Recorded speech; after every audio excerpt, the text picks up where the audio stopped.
Популарната пејачка сподели трогателни моменти од приватниот живот и уште еднаш покажа кој и значи најмногу.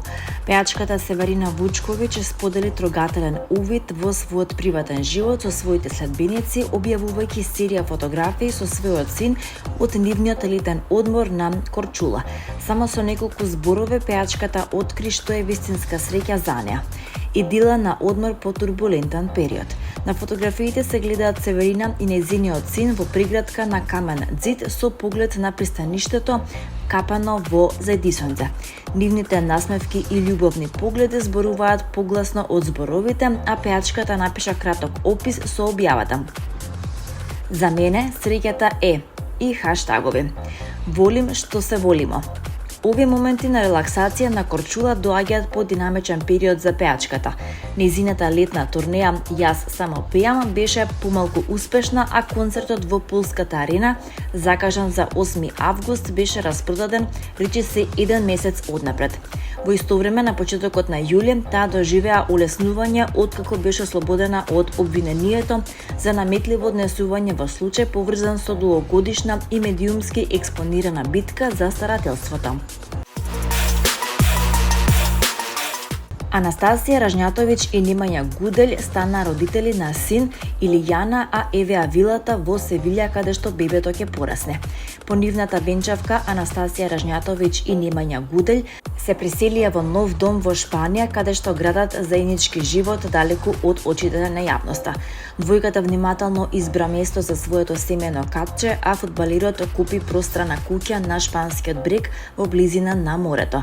Нивниот дом зрачи со модерен стил и е опремен со современ мебел, додека голем двор обкружен со ѕидови со палми кои му даваат вистински медитерански изглед привлекува посебно внимание.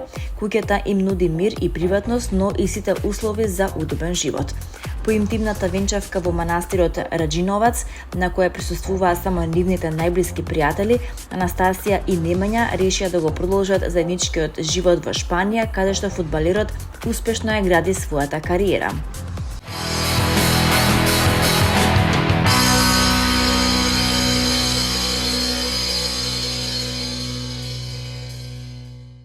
Станува збор за песна со заразен летен ритам и позитивна атмосфера која носи едноставна, но силна порака. Џабе пари, полна вреќа, ако љубов немаме. Порачуваат Дупер и Сладкаристика во рефренот кој лесно станува во глава. Текстот и музиката се дело на Марко Сладкаристика и Борис Какуринов, а соработката ги спојува нивните препознатливи музички стилови во numera создадена за летните денови. Со видеозаписот ОК добива и своја визуелна приказна која ја следи опуштената енергија на песната и дополнително ја заокружува нејзината атмосфера. Публиката нема долго да чека за да ја слушне и во живо. Сладкаристика и Дупер ќе настапат заедно на концертот Сладкаристика and Friends, кој ќе се одржи на 2 август на Билјанини извори во Охрид, каде ОК сигурно ќе биде една од песните што ќе ја крене атмосферата.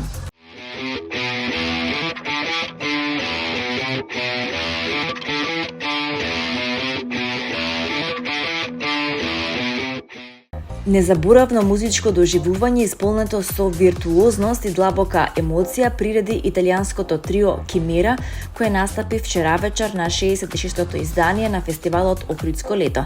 Публиката во црквата Света Софија ги почувствува индивидуалните музички квалитети на пианистката Марта Черета, на виолинистот Стефано Ракалји, како и на виолинистот Ѓорџо Лукини, но не помалку се чувствуваше и префинетоста во заедничкото музицирање на тројцата млади уметници, за што беа наградени со бурни овации. Виолинистот Стефано Ракалји рече дека за фестивалот конципирале посебна програма и оти акустиката во храмот, како што кажа, била топла, особено за пијаното. Репертуарот е посебно создаден за фестивалот Охридско лето. Ги имавме 5 куси пиеси од триото број 1 на чешкиот композитор на модерната класична музика Богуслав Мартину. Тој пишувал долги сонати, но не и во овој случај. Пред тоа отсвиривме по-традиционална класична музика од Бетовен.